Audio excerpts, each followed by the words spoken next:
રાજ્ય સરકારે 3 વર્ષના વિરામ બાદ યોજેલી લોકશાહીના પ્રથમ પગથિયા સમાન ગ્રામ પંચાયતની ચૂંટણીના પરિણામો જાહેર થયા છે। ત્યારે આણંદ જિલ્લા ગ્રામ પંચાયતની બેઠકોની ચૂંટણીની મતગણતરી દરમિયાન ખંભાત તાલુકાના 23 ગામની ચૂંટણીનું પરિણામ જાહેર કરવામાં આવ્યું છે।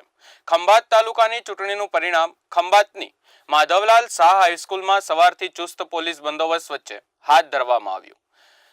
ખંભાત તાલુકાના 9 ગામોમાં પરિણામ આવ્યા છે અને અન્ય ગામોની મતગણતરી ચાલુ છે।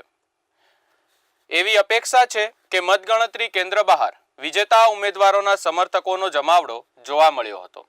જેમ જેમ પરિણામો જાહેર થતા ગયા તેમ તેમ જીતેલા ઉમેદવારો ગુલાલથી રંગાઈ અને હસતા મોઢે બહાર નીકળતા જોવા મળ્યા।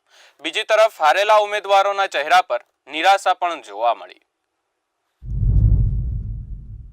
મારા ગામડાઓમાં અત્યારે પાણીનો બહુ મોટો પ્રશ્ન ચાલી રહ્યો છે। રસ્તા અને નાળાના એ બધા જે કામો છે એમને સંતોષકારક કામ આપવાની માટે જે ઉમેદવારી તરીકે મને ચૂંટીને લાવ્યા છે હું સંતોષકારક એમને આપીશ જવાબ। બરાબર, બીજું શું કહી શકું? મારે 4289 5 ઉમેદવાર હતા અને 1320 મળ્યા।